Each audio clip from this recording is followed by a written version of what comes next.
क्या आपने कभी आईने में अपना चेहरा देखा है और सोचा है कि वो सच में आप ही हैं? क्या होगा अगर वो चेहरा आपकी जगह लेना चाहता हो? आज मैं आपको सुनाने वाला हूँ आरव की कहानी। एक साधारण इंसान जिसने अपने घर के ऊपर वाले कमरे में एक ऐसा आईना पाया जो सिर्फ परछाई नहीं, मौत का दरवाज़ा दिखाता है।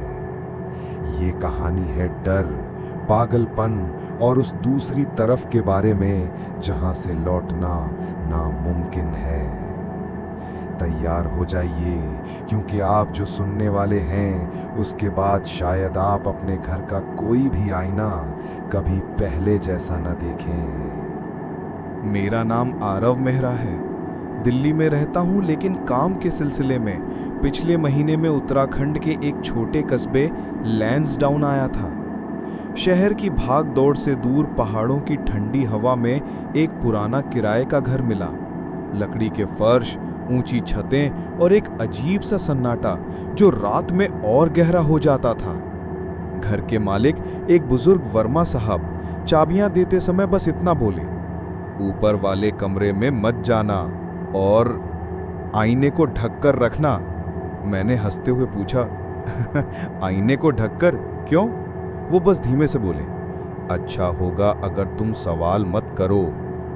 शाम को जब मैं ऊपर के कमरे में सामान रखने गया तो देखा कमरे के बीचों बीच एक पुराना लंबा आईना खड़ा था।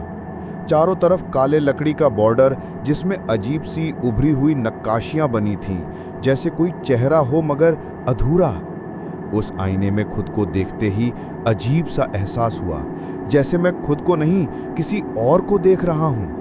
मेरे चेहरे की मुस्कान थोड़ी देर से आई, आधा सेकंड की देरी, जो बिल्कुल भी सामान्य नहीं थी। मैंने नजरें हटाईं और मन में सोचा, शायद थकान की वजह से लग रहा है। 2 दिन बाद जब मैं रात को अपने लैपटॉप पर काम कर रहा था तो अचानक ऊपर वाले कमरे से हल्की सी ठक ठक की आवाज आई। मैं टॉर्च लेकर गया। कमरा वैसा ही था, बस आईना थोड़ा सा मुड़कर दरवाजे की तरफ हो गया था। मैंने सोचा हवा से होगा, लेकिन खिड़कियां बंद थीं। जैसे ही मैं नीचे जाने लगा, मैंने अपनी परछाई पर नजर डाली। वो मुस्कुरा रही थी, जबकि मेरा चेहरा बिल्कुल सीधा था। मेरे पूरे शरीर में ठंडी लहर दौड़ गई। अगले हफ्ते मुझे बार बार लगता कि कोई मुझे देख रहा है। खाना बनाते समय, टीवी देखते समय, यहां तक कि बाथरूम के शीशे में भी परछाई कुछ अलग थी। एक रात मैं आधी नींद में था, तभी ऊपर से कदमों की आवाज आई। मैंने डरते डरते कमरे का दरवाजा खोला। आईना अब खिड़की के सामने था और उसके अंदर का कमरा थोड़ा अलग दिख रहा था। वहां धूल नहीं, बल्कि फर्श पर ताजा खून के धब्बे और पीछे दीवार पर छाया में कोई खड़ा था। अगले कुछ दिनों में परछाई बदलने लगी। वो मेरी हरकतों की नकल करने के बजाय खुद चलती, कमरे में घूमती और कभी-कभी आईने के बिल्कुल पास आकर मुझे देखती। एक बार तो उसने अपने होंठ हिलाए। मैं सुन नहीं पाया, लेकिन पढ़ सका, अब मेरी बारी है। उस दिन के बाद मैं उस कमरे में जाने से डरने लगा, पर आईना मानो मेरे पीछे पीछे आने लगा। मेरी मोबाइल स्क्रीन पर, चम्मच के स्टील में, यहां तक कि खिड़की के कांच में भी उसकी झलक दिखने लगी। मैंने ठान लिया था कि मैं उस आईने के पास नहीं जाऊंगा, लेकिन वो कहीं भी दिख सकता था। एक रात बिजली चली गई। पूरा घर अंधेरे में डूबा था। मोबाइल की टॉर्च ऑन की तो सामने दीवार पर हल्की सी चमक दिखी। वहां कोई कांच तो था ही नहीं, लेकिन आईने की परछाई साफ दिख रही थी। उसमें मैंने खुद को देखा, लेकिन मैं खून से लथपथ था, कपड़े फटे हुए और आंखों में खौफ। और मेरे पीछे वही चेहरा जो कभी मेरी परछाई हुआ करता था, अब पूरी तरह मुस्कुरा रहा था। उस समय मुझे लगा ये शायद कोई भ्रम है, लेकिन 2 दिन बाद बिल्कुल वैसा ही हादसा हुआ। सड़क पर बाइक फिसल गई और मेरी वही हालत हो गई जो आईने में देखी थी। अब मैं डरा हुआ था, लेकिन जानना भी चाहता था कि ये हो क्या रहा है। मैंने नेट पर खोजा कर्स्ड मिरर्स और मुझे एक पुराना अंग्रेजी लेख मिला जिसमें लिखा था, ऐसे आईनों में सिर्फ आपका प्रतिबिंब नहीं बल्कि एक दूसरी तरफ का प्राणी रहता है। उसके अपने नियम होते हैं। आधी रात को कभी आईने में मत देखो, आईने की तरफ पीठ मत करो, अगर वो बोल दे जवाब मत देना। मैंने सोचा शायद ये बेकार की बातें हैं, लेकिन दिल में डर बैठ गया। उस रात नींद नहीं आ रही थी। घड़ी में 12:05 हो रहे थे और मैं पानी पीने नीचे गया। रास्ते में ऊपर वाले कमरे से हल्की सी हंसी सुनाई दी, वही जो मैंने आईने में देखी थी। बेवकूफी में मैंने दरवाजा खोला और देख लिया। आईने के अंदर का कमरा बिल्कुल अंधेरा था। बस एक आकृति खड़ी थी, मेरी ही तरह, लेकिन चेहरा बिल्कुल फीका, आंखें गहरी काली और होंठों पर वो असहज मुस्कान। जैसे ही मैं पीछे हटने लगा, उसने बोलना शुरू किया, तुम नियम तोड़ चुके हो आरव। मेरे कानों में जैसे बर्फ भर गई हो, शरीर जड़ हो गया। अगले दिन से मैंने कोशिश की कि आईने की तरफ पीठ न करूं, लेकिन एक बार लैपटॉप पर काम करते हुए खिड़की के शीशे में मैंने अपनी पीठ के पीछे आईने को खड़ा देखा। मैंने तुरंत मुड़कर देखा, लेकिन कमरे में आईना नहीं था। रात को बाथरूम के शीशे में मेरी परछाई ने सिर झुकाकर ना जाने का इशारा किया। मैं डर के मारे वहीं खिटक गया। तभी पीछे से आईने में वही परछाई मुस्कुराई। सबसे बुरा वो दिन था जब मैं नींद में बड़बड़ा रहा था और किसी ने धीरे से कहा, क्या तुम बाहर आना चाहते हो? मैंने अर्धनिद्रा में हां कह दिया। अगले ही पल मैंने महसूस किया कि मेरे कमरे की दीवारों पर कांच की पतली परत चढ़ने लगी है। हर जगह आईना बनने लगा है। उसमें सैकड़ों मैं खड़े थे, लेकिन हर एक के चेहरे अलग। कुछ के मुंह फटे, कुछ की आंखें गायब, कुछ की गर्दन टेढ़ी।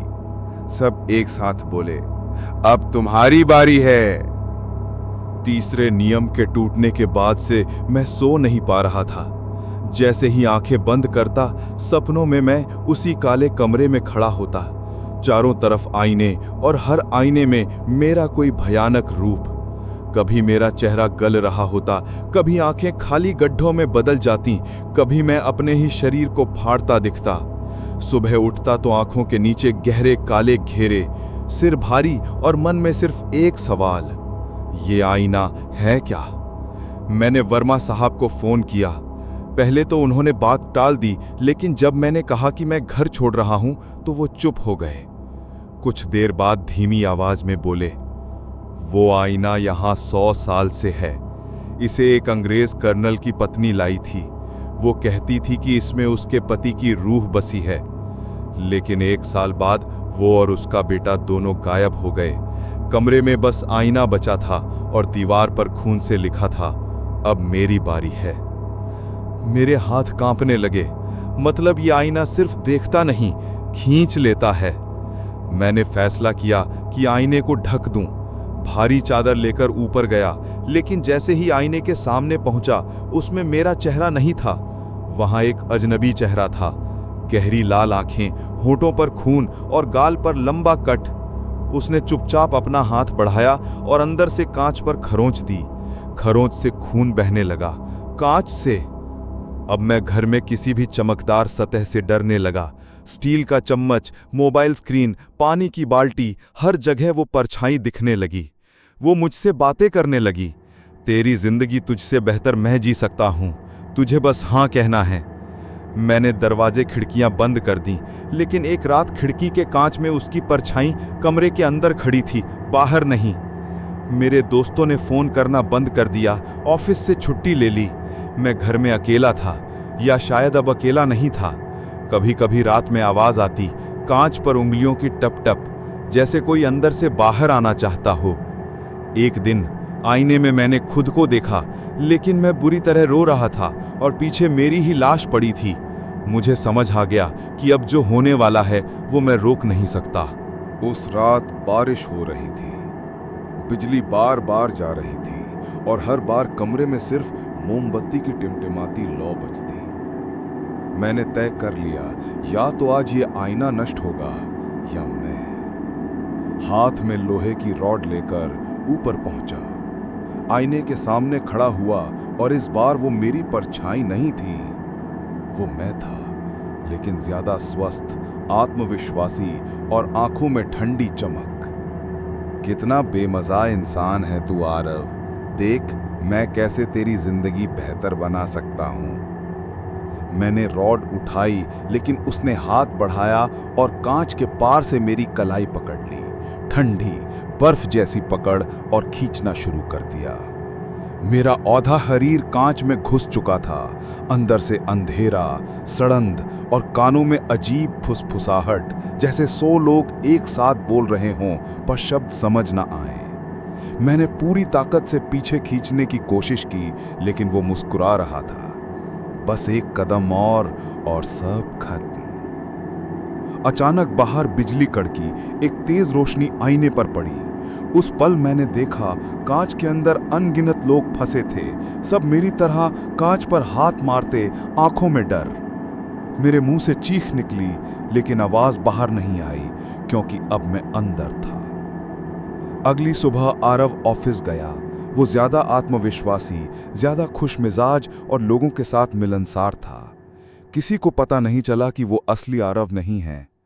घर के ऊपर वाले कमरे में आईने के अंदर एक चेहरा लगातार कांच पर मार रहा था, आंखों में खून, होठों से सिर्फ एक शब्द, बचाओ।